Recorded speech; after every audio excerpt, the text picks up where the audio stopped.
À l'époque, je démarrais à peine mon entreprise et je venais d'avoir une rupture sentimentale, donc il n'y avait plus grand-chose qui me retenait en France et j'avais envie d'un nouveau départ. Il y a 2 ans, J'étais pas très Anne bien dans Dongui ma peau et s'imaginait du tout coup, quitter en France pour en s'installer au fait, Canada. Elle tombe sur un site internet, itscanadaTime.com, qui fait la promotion d'une immigration au Canada. moi j'ai cru vraiment que c'était le site du Canada en fait. J'ai cru que c'était le site officiel. It's Canada Time propose alors à Anne Dongui ce qu'ils appellent un forfait VIP. Ce forfait comprend à la fois un visa, un billet d'avion, un travail, un logement, le tout pour la modique somme de 7 000 €, soit environ 10 000 $. Ça correspondait à mon rêve. Il me disait même que le Canada recherchait des gens qui voulaient entreprendre comme moi, des entrepreneurs.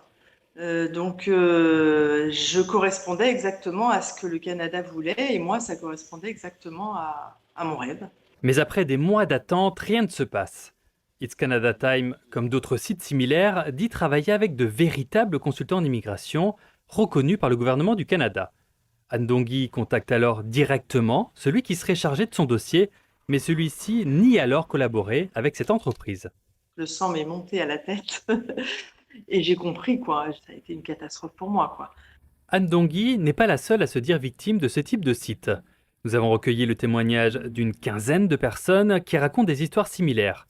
Des conseillers en immigration se plaignent également d'avoir vu leur identité être usurpée. Des clients potentiels qui ont payé l'argent. Malheureusement, les personnes qui ont été fraudées nous ont appelés pour savoir c'est où le statut de leur dossier. Et à ce moment-là, on a remarqué que ces gens-là ne font pas partie de la base de données de notre clientèle. Notre nom était juste utilisé. L'Agence des services frontaliers a reçu 540 plaintes sur ce sujet depuis l'an passé. Le Centre antifraude du Canada fait état quant à lui de 179 signalements concernant 6 sites, tous gérés en Israël, pour ce qu'il qualifie d'escroquerie et de campagnes de marketing trompeuses. Dans des échanges qu'on a pu consulter, des sites menacent également d'autres immigrants potentiels et les pressent de compléter leur dossier. Faute de retour sous 48 heures, je serai contraint d'effectuer un rapport concernant votre manque de sérieux et vous ne pourrez plus appliquer pour immigrer pendant 2 ans, dit par exemple It's Canada Time. Canada Visa Service parle de son côté d'un mystérieux projet de loi Trump qui affecterait les francophones. Des menaces pourtant sans fondement.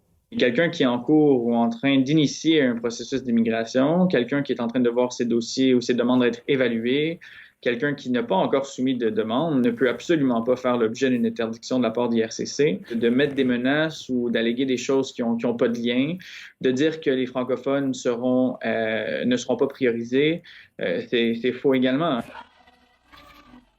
2 entreprises israéliennes, Callisto et Memo Global, sont derrière ces sites qui sont connus des autorités canadiennes. Callisto n'a pas répondu à nos appels et Memo Global a de son côté reconnu un pourcentage raisonnable de transactions litigieuses, mais aussi des annulations et des remboursements. Pour Anne Dongui, le rêve canadien a finalement pris fin lorsqu'elle a fait elle-même les démarches pour venir au Canada.